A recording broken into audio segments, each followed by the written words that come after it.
The Critical Hit podcast is meant for adult audiences, not necessarily mature ones. Nonetheless, the following content isn't meant for the young ones. Content warnings can be found in the episode description.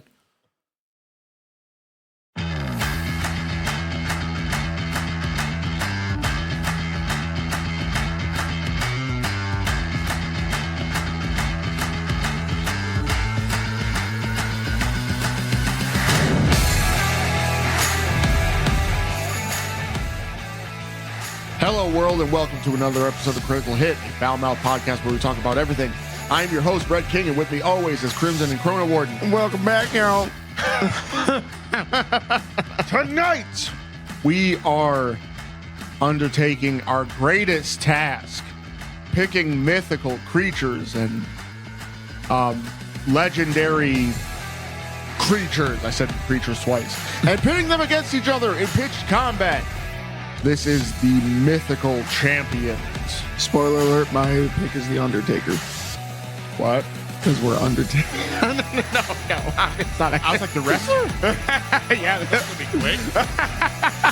Are you guys ready? We're ready. We are Critical Hit, and Mythical Champion starts now.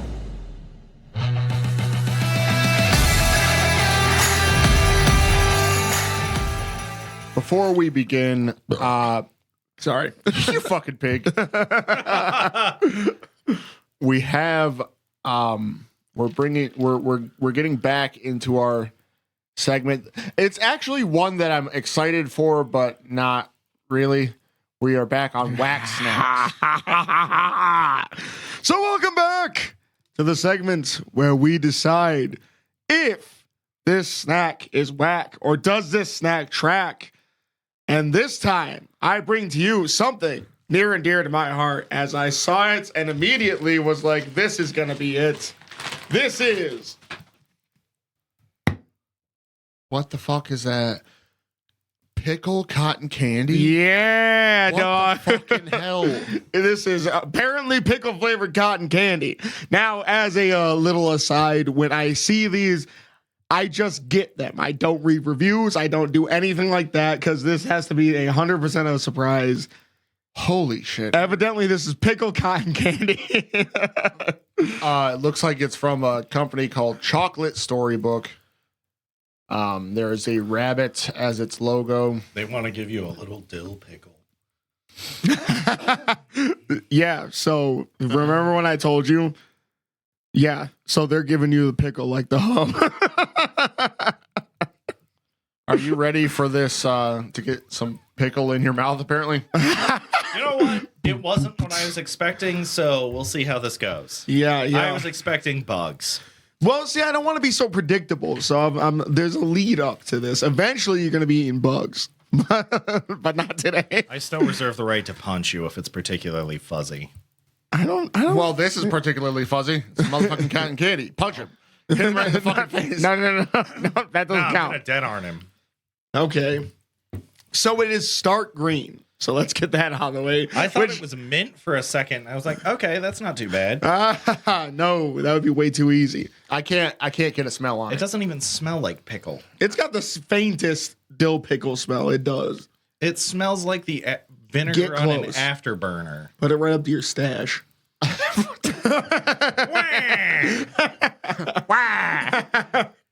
Oh man. Pickle Wario. Oh yeah. Mario. Why are we doing this? All right, y'all ready? Let's do it. Let's do it. Here we go. Cheers. Oh no! No! I don't like it. That's really weird. That's disgusting. Oh my golly! So the thing is, it's still sweet. It's just with a backing of pickle. That is bad. Chrono's going in for more. Please don't tell me pickle cotton candy is one of your snacks right now. Okay, Miss Wallet. We have no contingency for if it's bad. I have nothing to spit this down. Well, you better swallow. Yeah. It's all or nothing. Get it down. I give me a second. Oh, that's fucking disgusting. I got the infinity chew going on. I can't even. Have a drink, use it. Yeah, actually, but then it's gonna be Coke pickle. You want to know what? I'm willing to risk it. Here we go. So That did it. That did it. I gotta give it a fair shake. I gotta go back in. Fuck all of that. No, it's pickle. Like it's sweet pickle. You want to know? It's so two things, right? sweet pickle. That's Two That's your things. new rap name. I actually like pickles, right? yeah. So actually, that's three things, right? I like pickles. This fucks up pickles. Two, why the fuck is it sweet? Well, I guess you can. Bread and butter pickles. Or You need sugar to make cotton candy. Right. Okay. I answered my own question. I'm a little bit of an idiot. You gotta forgive me on that one. Right? Like they just somehow make cotton candy out of pickle juice. And he's like, Yeah. It's one of those things where you say it and it's like, damn it, fucking words travel at the speed of sound. I can't catch up with it. well, there are fucking sweet pickles. Yeah, but they ain't like that. Third thing, I don't like cotton candy by default. Reason being, I handle a lot of fucking fiberglass insulation, and it's basically fiberglass. no, it is the exact same way that they make fiberglass insulation. That's disgusting. The whole centrifugal spinny thing with heat is just fucking glass instead of sugar. So no. No, it's horrible. Are we ready to render a verdict on this atrocity?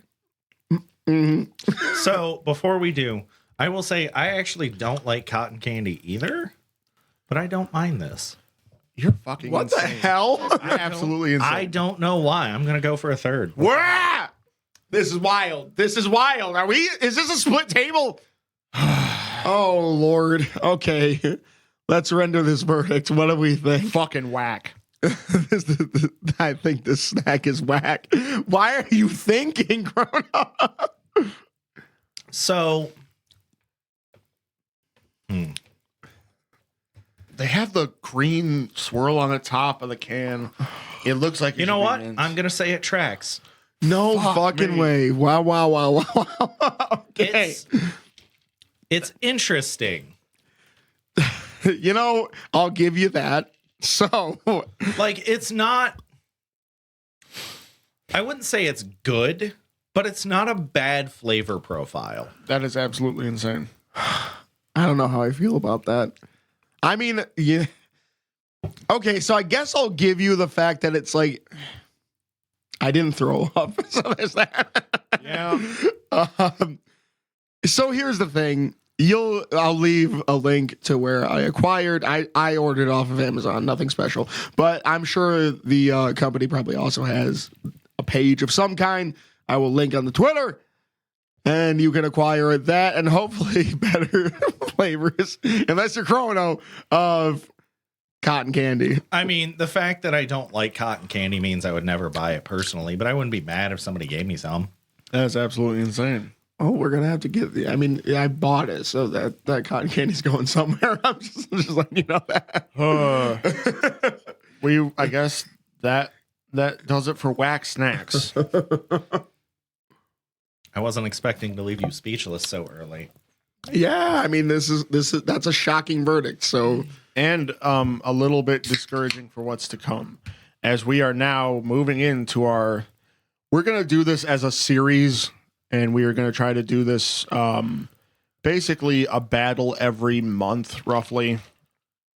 It's our second recurring series. Yes. After Super Dunks. Which are fantastic. them dang super dunks. It's probably some bullshit that I think that our own podcast and our own series are really good, but I think Super Dunks are really fantastic. Anyways, this is Mythical Champions. So we did our mythological creatures episode, and it was like the next obvious thing is like, what if they fought each other? What if they didn't eat pickle cotton candy? Right?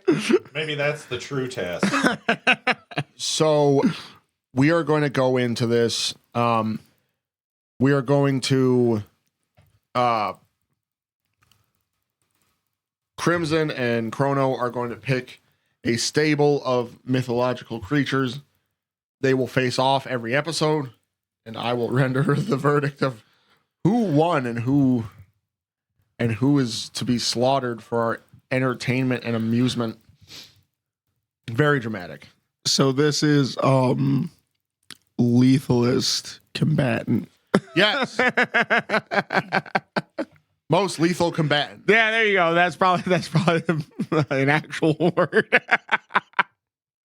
Lethalist. I don't think lethalist is ever. Lethalist weapon. The re-lethaning. Yeah, yo, listen. Damn it! You just made me Scooby Doo. What the fuck? All right, so we are going to decide who goes first by the most classic of all ways to settle disputes. We're going to flip a coin, except I don't have a coin, but I was quick enough on that Google Foo to get Google to do it for me. So who is heads and who is tails? I'm all about head, so. Okay. Okay, yeah, I'm heads. I call heads. So. All right. Slapping cheeks. Let's go. yeah. It is flipping. Heads. Hey. Okay, so Crimson, you get the distinction of being the first to introduce your warrior. And what we'll do is we'll do it in 3 phases. We'll take turns introducing your warrior from your stable. We'll go into the next round where we describe your warrior's abilities and weapons. And then we will, in our third act, do the spec factor. Because I'm not gonna say X Factor. I don't own that one. Listen, they're gone. It's not on the air anymore. Spike TV doesn't exist anymore. The trademark might still exist. Somebody out of the woodwork. Fair. Gotcha, bitch. So go ahead, take it away. So, okay. I would like for you to imagine, if you would, a far off land full of deserts and Arabian Night. Wow, that was flat. Yeah, that was flat. That was flat. That hurt. That note was flatter than my soda currently. So, no, my mythological creature is from the Middle Eastern mythology and religion. It is the jinn. Okay. So that is my choice. Okay. So a little bit of background on the jinn. It is actually technically an umbrella term for a creature in Middle Eastern religion.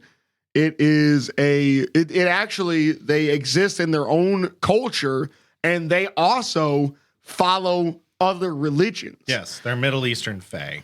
Yeah. So they're much like fae folk. There are ranks of jinn. So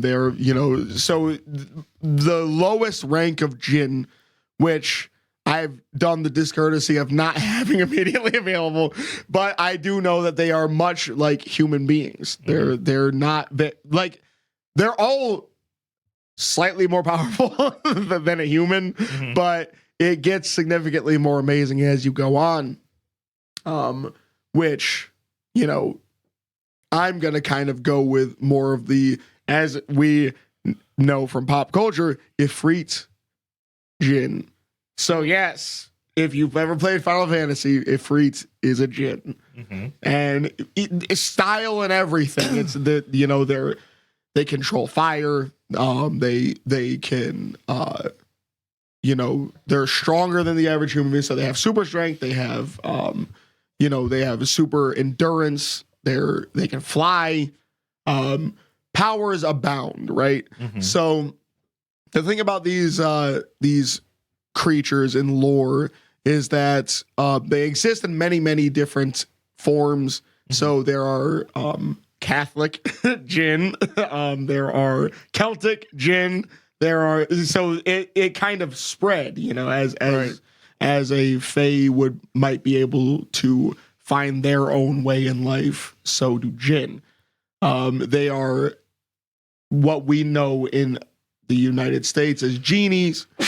So they have wish granting ability, Right. but there's a bit more of a specific connotation behind the wish granting ability, which I will get to in the spec factor.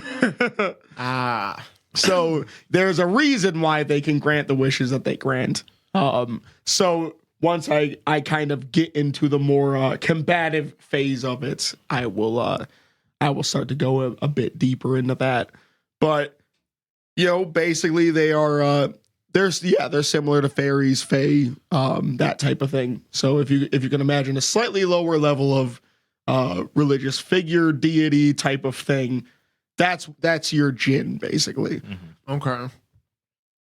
That's okay. Cool. So the next one we have entering the ring is Chrono's pick. What have you got? Long ago, in a land of heroes and gods, there lived the Gorgons. Ooh, okay. Medusa. Oh, Okay, he's jumping in the ring. He's jumping in the ring. All right. So, obviously, depending on your telling of Medusa's tale, in Greek mythology, she's just a monster right. that the king of whatever city sends Perseus after to die at so, he can pork Perseus's mom. Ooh, Bro. I mean, fair. In Roman mythology, however, she is actually raped in Minerva, because that's Athena in Roman mythology, is raped in Minerva's temple by Neptune Okay. and is then cursed by Minerva for being raped in her temple. Wow. Minerva's a piece of shit. Yeah. So she is cursed with The hair of a snake. Yeah, spoiler alert, she's got that snake hair in them, No one can look at her. right? Otherwise, stone forever. Right. There are a couple other interesting things. Again, technically, depending on where in the mythology you are, she is actually a beautiful woman, Okay. sometimes even after transformation. However, this one's kind of interesting. Blood from her right side is healing blood. Blood from her left is instantaneously poisonous Okay. That's kind of and impressive. fatal. Additionally, the snakes can bite and have a poison. And being snakes, they have, the weird snake smell thing. So she has like all around vision. Ha! Wait.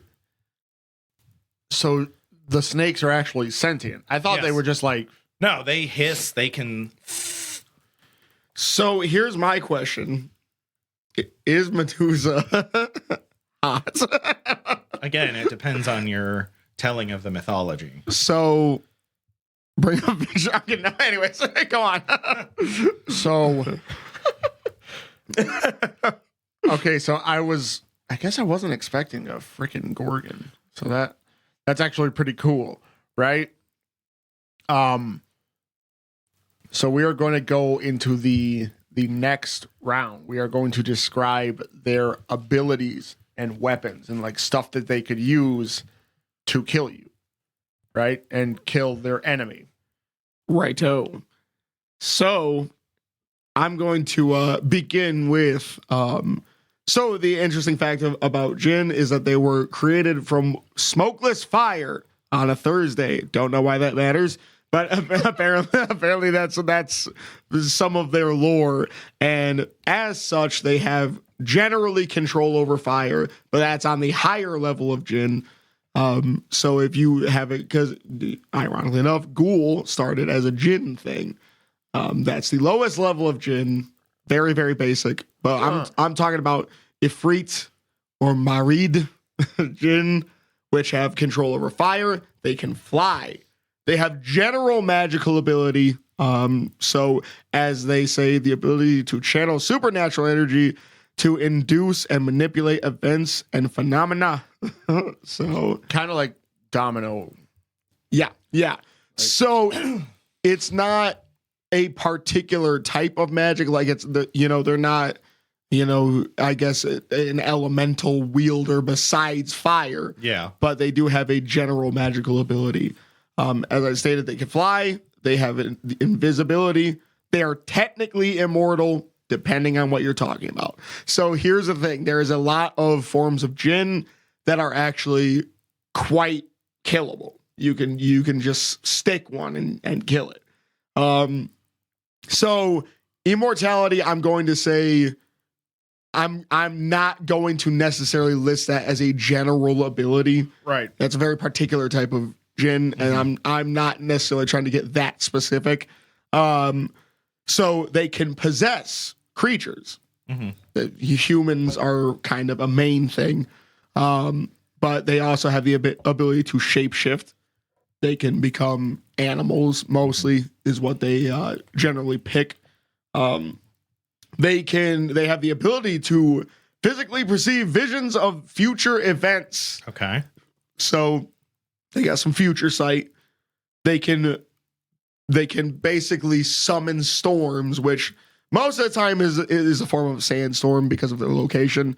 I would theoretically believe that if they were in a different location, they would be able to make other storms. Superhuman speed, superhuman strength, quote unquote wish granting, which I said I will get more into in the spec factor. So generally speaking, their abilities don't come from a physical strength. They, like I said, they're quite fallible in most cases. However, there are some cases of Jinn that are said to dwarf even Titans. Right. Okay. So that would be the Marid Jinn, which, again, I'm not necessarily going that route only because... You said Ifrit. Yeah. And that's why I particularly picked the Ifrit. One, because they have the best control over fire, and two, because the Marid Jinn is not something that is commonly just there chilling. You know what I'm saying? Where, the other types of Jinn are more commonly, and readily available, where the Marid are very rare. So that's why I'm going with the Ifrit more than anything. So, yeah. So, a general decent skill set as far as their superhuman, because superhuman is just above average human, basically. They're stronger than a power lifter. Right. And their ability to fly oftentimes gives them the upper hand over quite a few creatures. So, okay. So, it's just like raw power. Like, I think that's a thing, is like, there doesn't have to be a particular, like, you don't have to do anything to get it. yeah. He just summons fire, flies around, and just like lifts shit, beats the hell out of people. Yeah. It's pretty freaking good though. I mean, if you remember, It's the Human Torch. yeah. But except if you remember Genie from Aladdin, motherfuckers jacked because Jinn on average are stocky mofos. That's crazy. Yeah. And all the shape shifting that the Genie does in Aladdin is like kind of on brand. Yeah, that's the one thing that's kind of interesting is if you go back and watch it after kind of doing some studying on them, it's like everything that Genie does in that is actually really accurate, which is weird, but awesome. However, I should note that they do have some pretty startling weaknesses, and they're not very clever. That's a very big thing. They are very easily bound to things, henceforth where the lamp thing comes from. But it doesn't necessarily have to be a lamp. It could be anything. Yeah. It could be a lamp. It could be a pot. It could be fucking a rock if you do it right. It's like, they're pretty easy. That's one of their major weaknesses. And again, they're not, most Jinn can still just be killed. If you have the right tool set, you could kill one. So they're not. They're still pretty fallible creatures. So the weaknesses are worth mentioning. Right. Oh, they're also weak to iron. Oh, classic fairy rules. Yep. So that's another thing. Iron, they don't like iron. So if you have iron weapons, he's probably fucked. Okay, good deal. So the next in round 2 is Chrono. What have you got for abilities and weapons? So Medusa herself isn't really ever depicted using that many weapons or anything. But one of the big ones is that she is the only mortal Gorgon. Okay. Unlike her sisters. Interesting. And like I said, I'll use a little bit of some like tabletop gaming systems and stuff just to pad out the power set a little bit. Right. They are proficient with archery, short swords, things like that. So they do use some melee weapons. They are technically intelligent. They keep their face concealed until a target is close enough to be basically lured in by an attractive voice to look at them to then be petrified. Okay. So a little bit of a siren-esque quality. Right, and like kind of sneaky and ambushy. Yes. Sneaky snake. Damn it. I'm a snag. I'm a sneaky snag. That is so beyond that, what are the weaknesses? I think like the biggest one is that, well, there's kind of two. So effectively, if you're using a mirror to look at Medusa, you're not going to be petrified. Okay. Because that is how Perseus was able to stay alive. Athena gave him a reflective shield, and he used that to look at her instead of looking directly at her. Okay. I feel like mythical creatures are just getting outsmarted left, right, and center. Well, to be fair, Perseus had a sword, some mythos, a scythe from Hermes, and a shield from Athena. Right. Yeah, so he had weapons from the gods. Fair. But he himself is technically a demigod. Also fair. So, I mean, Joe Blow Schmo from Athens isn't going to run up to Athena and just stab her. I mean, Medusa. You want to know what's kind of funny about mythical creatures is like it almost follows the same rules of like animals because you can't outrun a bear, you can't outclimb a bear, you can't like outswim a shark. Yeah. You can't like beat the crap out of a gorilla. It's just physically impossible, but they're like animal level intelligence. And like it kind of seems to be that running thread is like, yeah, a djinn is incredibly powerful, but easy to trick. Yeah. Yeah. And like the Gorgon or Medusa is able to instantly petrify you if you look at her without like a reflection or something. Like, Yeah. it seems like there's always something that kind of prevents them from just being the apex predator at the top of the fucking food chain. That's actually really interesting. I mean, it makes mythological creatures more interesting than Superman. Yeah, but anything could be more interesting. Yeah, I think a blade of grass could be more interesting than Superman. So the final act is the X factor. Like what makes your mythical creature stand out? Like what is the thing that they do that would likely be that knockout punch? Righto. So I'm gonna jump into the the spec factor of the djinn. I fucked that one up. So when it comes to their wish granting ability, so this is the interesting part behind it. There's a couple of things that are kind of the limitation. Obviously, we know generally they can't make people fall in love. No death curses. Mm-hmm. They can make people sick by possessing them. You cannot wish for other people to be sick, generally. So, but how their wishes generally work is that djinn actually have it's a small ability, but an ability to manipulate energy and matter. So it is not just kind of, oh, boom, here's something out of nothing. They take something from somewhere and bring it there. And they can take it theoretically, depending on their power level, from anywhere around the world. They can just zap it from one place to another. So if you do wish for something, generally it's taken from somewhere. So with their ability to manipulate matter and manipulate energy as such, they can theoretically have an endless supply of weaponry. Okay.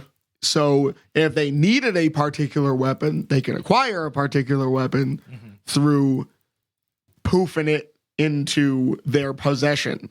The question becomes if they're trying to take something from someone more powerful than them. So that is kind of an interesting thing. So there is, because they are servants and created by Allah, they are not allowed to be more powerful than Allah. So power is a big thing. If the creature is indeed more powerful, 9 times out of 10 they can't do anything. They can't take it. They can't do anything like that. Also, generally speaking, the jinn has to have knowledge of the thing that they're trying to take. Which, granted, depending on certain jinn, they're incredibly ancient and they probably have knowledge of a lot of things. But that is also, again, I will say exclusively for Marid jinn, who do have all access to a lot of different things. Yeah. So when it comes to an Ifrit, I would say that generally they could conjure up weaponry, because weaponry is known throughout history. There are certainly things that they probably could not generate, like, as a fine example, if that jinn does not have necessary contact with certain types of magic, they couldn't generate a magic, because even though that is a form of energy, they don't necessarily have control over that type of magic. So any power that is outside of their power set, they can't suddenly be like, oh, I want water now. Take some water from somewhere. Not really the same thing. Right. So generally speaking, an Ifrit level jinn could probably do weaponry. It could do material things, but that's kind of the limitation. Also, there is a limitation to how many times they can do this in one go.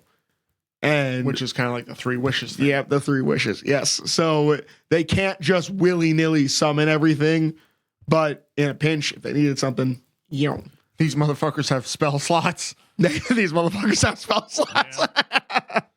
So as far as being a spec factor, though, I would say that it is a relatively high quality one, because if you happen to come up against something that has a very particular weakness, you might be able to acquire said weakness without much effort.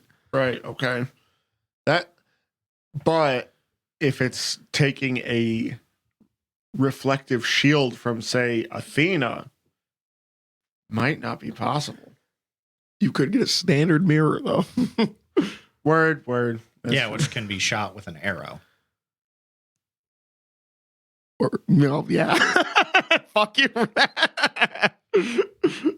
So what do we have for the spec factor for Petrifying gaze. Okay. It's a pretty bad one. She sees you, you see her, that's it. Wait, she could use it from her eyes too? Yes, because she has to look at you and you have to look at her. Oh, okay. So it's like a vis-a-vis type of thing. Yes, and if her snakes see you, that doesn't count. It's got to be her eyes. Well, that's okay. Now, my question is it instantaneous? Yes, usually. That's rough. Just gone. You're turning to stone. Right. That's okay. That's a little tough. So the obvious thing would be like that initial engagement is like critical at that point, where it's like you come out the wrong way, you catch a gaze, you're gone. You don't even get to do anything special. You're just like, you're gone. Yeah. That's This is true. That's a problematic one. But invisibility is a power of theirs. They can turn invisible? He did say that. Yep. Oh, the djinn can turn invisible. Yes, not Medusa. I was like, oh, they both can turn invisible. Stealth battle. but it does not seem like that will be the case. Creatures in disguise. But the thing about invisibility is it renders you immune to sight, Right. not smell. This is true, and snakes be smelling like nothing. So, as far as that goes, I think the fight would be like, it would have to be pretty tactical.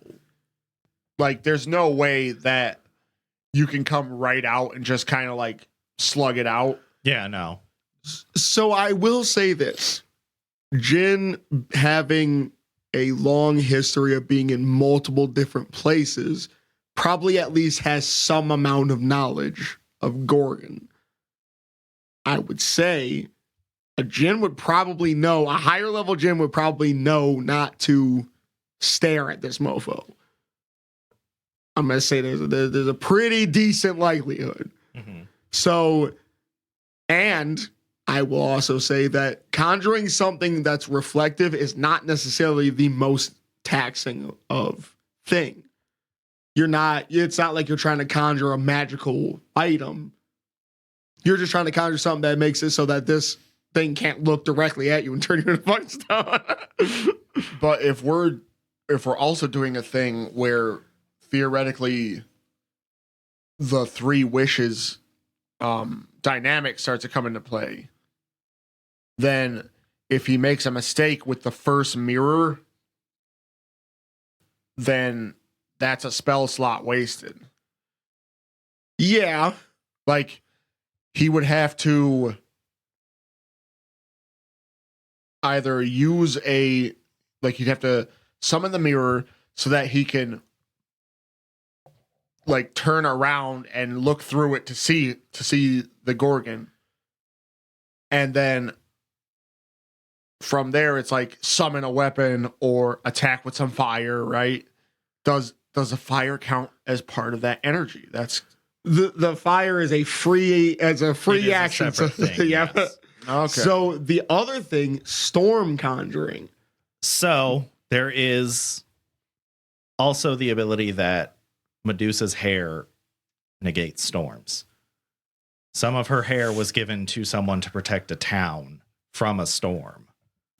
Whoa. Okay, that's pretty big. Okay, that's kind of fucked. So like the next thing would be, how would Medusa do against fire? Because that would be I mean, the thing is that she is the child of two strong, like, primordial sea gods. She is mortal. Fire would kill her eventually. But the problem is now you've created a light source and invisibility.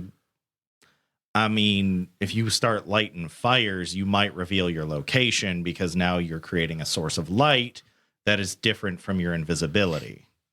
Oh. And invisibility is really just refraction of light around you.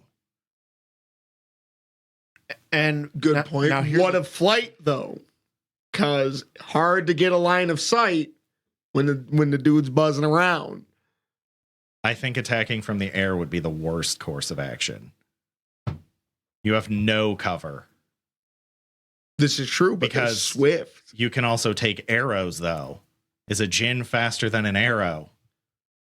Depends on Medusa's ability to lock on with said arrow. I mean, assume reasonable competence because she has to hunt to eat. So she'd be hunting game. Yeah, and snakes are pretty quick. So here's another thing, right? Does invisibility negate the act of looking at her and her looking at you? If at any time she turns in the right direction, would you just become petrified?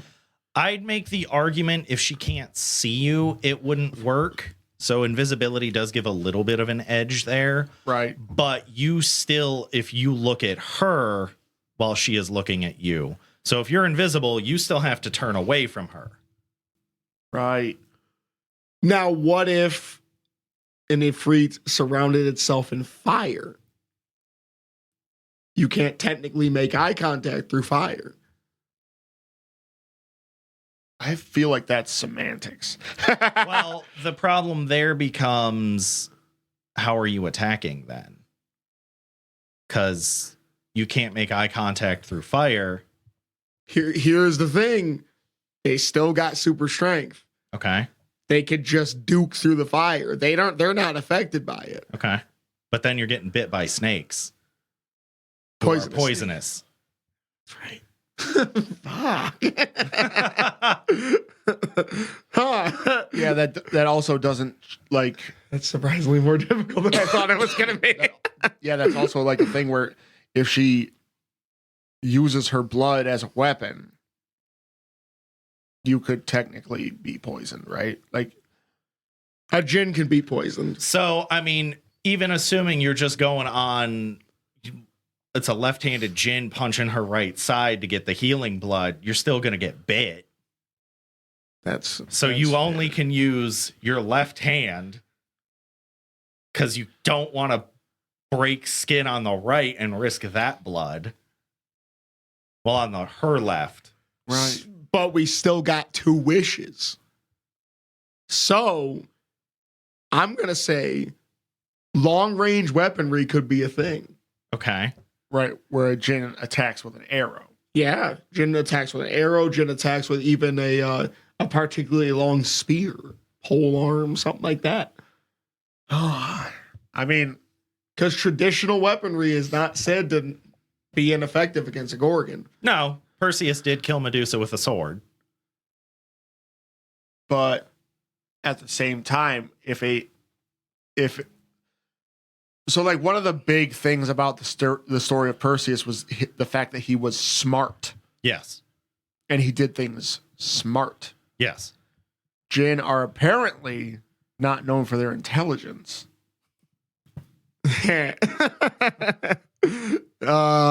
Correct.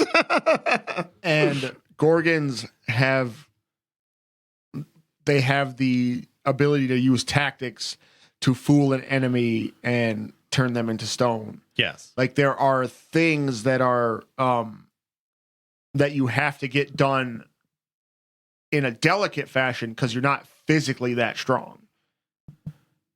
This is true. This is true. I can't argue against that. Jinn are not much for tactics. Now, as far as darling, come closer and look at me. Yep. And then all of a sudden the Jinn catches that thirst. Wait, hold on though. Who is saying Ifrit is thirsty?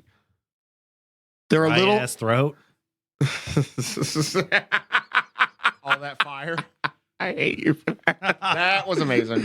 I hate you for that. They're further from. So here's the other thing. Okay, so the one of the things, the misconception about Jinn is that they're all demonic. However, Ifrit are literally demonic Jinn.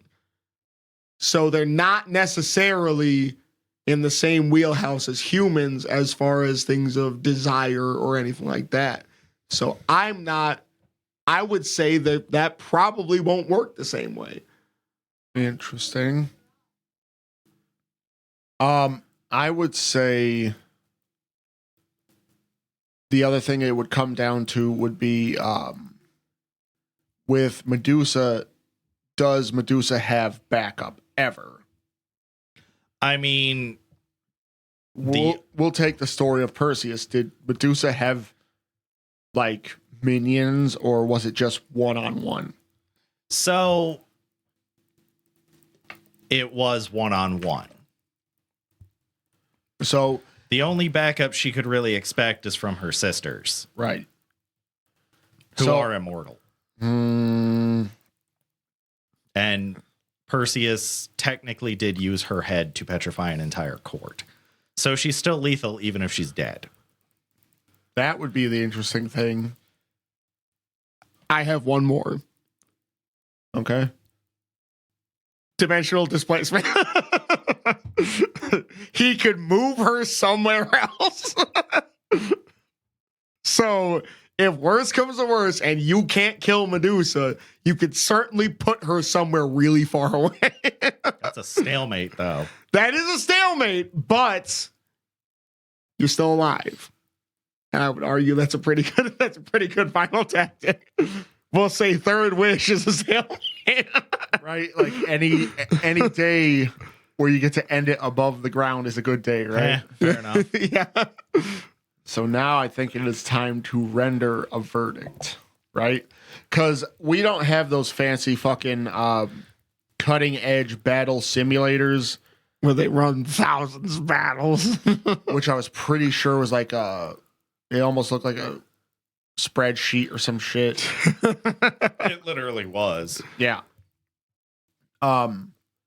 So we can't do something amazing like that, or like have CGI graphics, or Well, we are an audio only podcast, For now. theater of the mind, Yeah.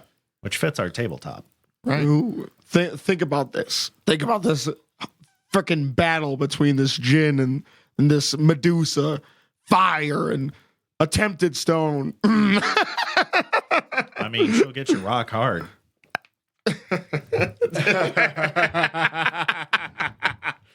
Damn it. That was good. That was a good one. All right. What do you got for us? So I think despite how initially dangerous Medusa is, I think I have to give it to the Ifrit. Okay. The reason being is as a worldly creature that is actually in its mythology known to kind of dabble in other faiths and other cultures, the assumption is that there's a chance that Ifrit would know to be careful. Additionally, the problem with Medusa is that her powers are overtly physical, and in the end, past all of her defenses, she is physically weak. I think that there's a lot of there'd be a lot of chances for just an instant whoops and then gone, you're dead. But I think as far as like the brass tacks of who would win that fight more often, I think the Jinn probably has that. And Okay. if Ifrit in particular, if it was a different Jinn, I'd be like, maybe, but I think for sure, just for the fact of just being able to generate damage with ass loads of fire, that's one thing that'd be tough to it'd be tough to deal with that if you're just on the ground. Yeah.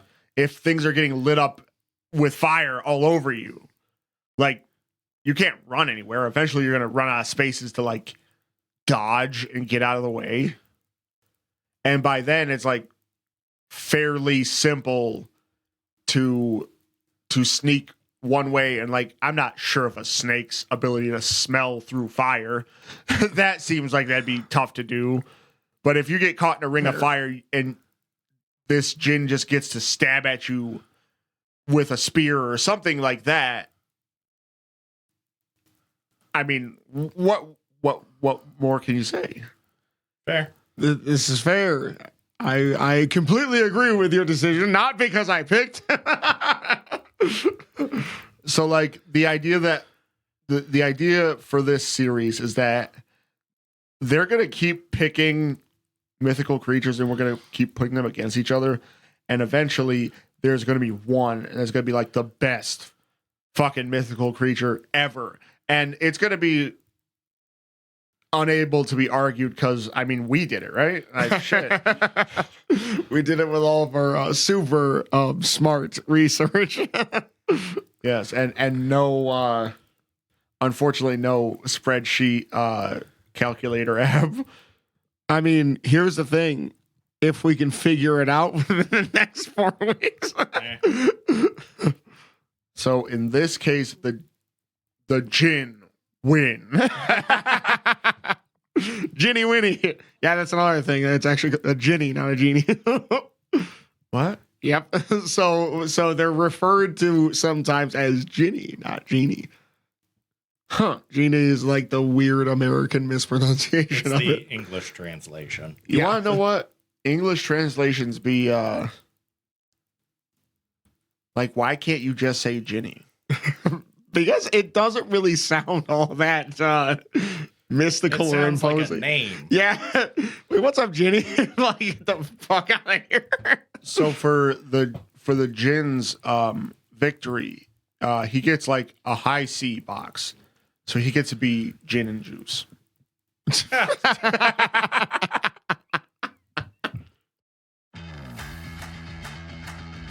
And with that, we have reached the end. We are Critical Hit, and that was our first round of riveting battle and argumental mythical nonsense. I take this victory in name of Robin Williams, the late Robin Williams. Ha! The real OG. Fucking goat. The real OG. Yeah, nice. Real OJ. Whoops.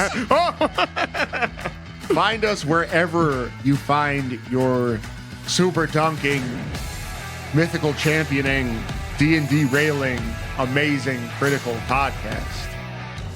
Google Play, Apple Podcasts, Spotify, Pandora, iHeartRadio, and others.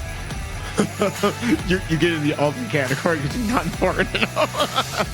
Find us on Twitter at CritHitOfficial. That's with a K. There you go. That's a good point. Good point. Because we've never actually spelled it out. Oh my gosh, there are people going to the wrong fucking Twitter. They're like, what are we following? Like, I don't hear any of your guys' episodes. Some D&D thing. It's K-R-I-T. Yes. There you go. The rest is spelled correctly. Yes. Yeah. New episodes every Thursday at noon. Until then, fight!